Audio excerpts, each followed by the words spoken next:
Hi everyone, Bada Bing here. Today we'll be checking out the Surefire 628 MP5 Handguard light. This is one of those old school accessories that still does the job, even with all these new rail systems and tactical lights that we enjoy today. This blast from the past is still a relevant accessory 20 plus years following its inception.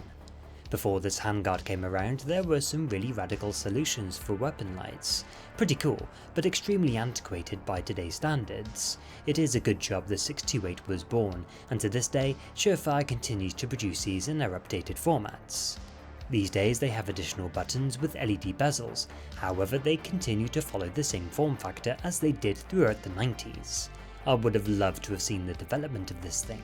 You just know it was two Surefire guys watching VHS tapes of 1980s door kickers, dudes jumping through windows with MP5's with ginormous mag lights welded to the guns, and they just said, "We can do better than that." The next day one of them comes into work with their kid's Play-Doh and slaps this on the desk, and they both look at each other like they just invented fire. I bet you that's what happened. Anyway, I bought mine from a private seller around 12 years ago. It didn't come with a bulb, so I had to supply my own, but it did come with the muzzle flash burns on the bezel, as this is an ex-UK police issued unit, which is super cool. The device itself doesn't have much to it. Its construction is rigid and attaches to the MP5 with a solid lockup. Speaking of MP5, the one we have here is an airsoft gun. And I think I just heard a collective drone from the fun police on the other side of the pond, and I really don't give a fuck.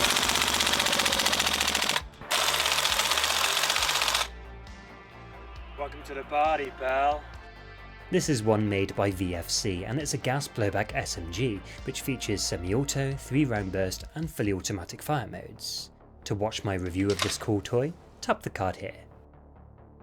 The 628's battery compartment accepts two CR123As by unscrewing the entire torch from the plastic grip. You can also access the bulb compartment by further unscrewing the head of the bezel. It accepts P60 bulbs and LED modules for the Surefire 6P. For many years I actually used the older P60 incandescent bulbs, and unfortunately these don't last long. Nowadays you can pick up a generic LED upgrade kit for about £10 to £15. Within mine, I have a G&P 3.7V to 12V Cree LED, and it kicks out around 200 lumens. Now, I admit it's not an accurate reflection of what you'd get from an original Surefire branded lamp. Official LED modules aren't too common in these parts, so I'll have to make do with this third-party upgrade. Illuminating your screens is the G&P counterpart. Ergonomically, it's basic. It allows you only a few combinations of positioning where you can still activate the presser switch on the right side. This possibly prevents you from having your preferred tactical grip, while giving you access to toggle the light. If I'm shooting right-handed, it's more comfortable for me to wrap my index finger forward around the torch housing and activating the switch with my other 3 fingers.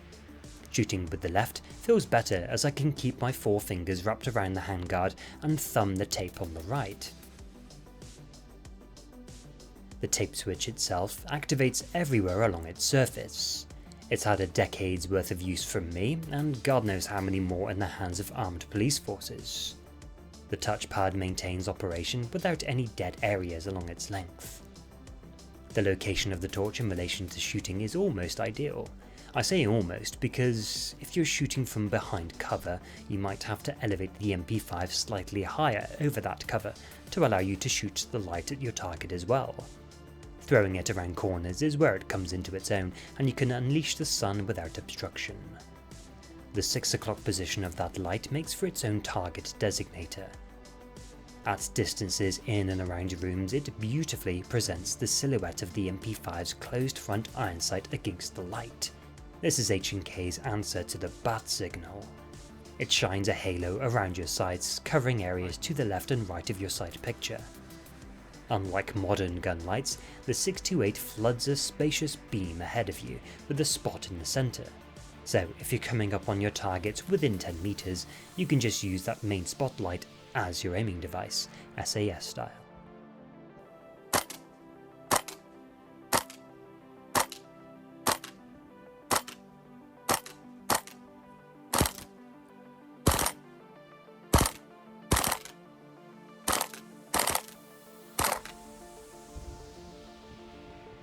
Shooting the light at 20 meters is where it develops a very soft focus and spills a wide area. Everything within that space gets hit with light, it's just not concentrated like most modern weapon lights. So, like the MP5 is built for close quarters, it's the same with this. Of course, the times have moved on and there are far better alternative handguards and lights available, but I don't think they could pull it off with the same kind of class as the Surefire 628. As a hostile situations gun light, or recreational purposes, or purely for bathing in the warm glow of nostalgia, the Surefire MP5 light handguard is almost as iconic as the submachine gun itself. Buy one for yours, and it just feels like home. Good speed. I'm not gonna kill you. Thanks for watching the video, my friends. I hope you enjoyed it. If you did, why not show the love by hitting the like, and if you haven't already done so, why not subscribe and become notified when my next video goes live. For regular updates, you can follow me on Facebook and on Instagram, so until next time, look after yourselves. Catch you in a bit.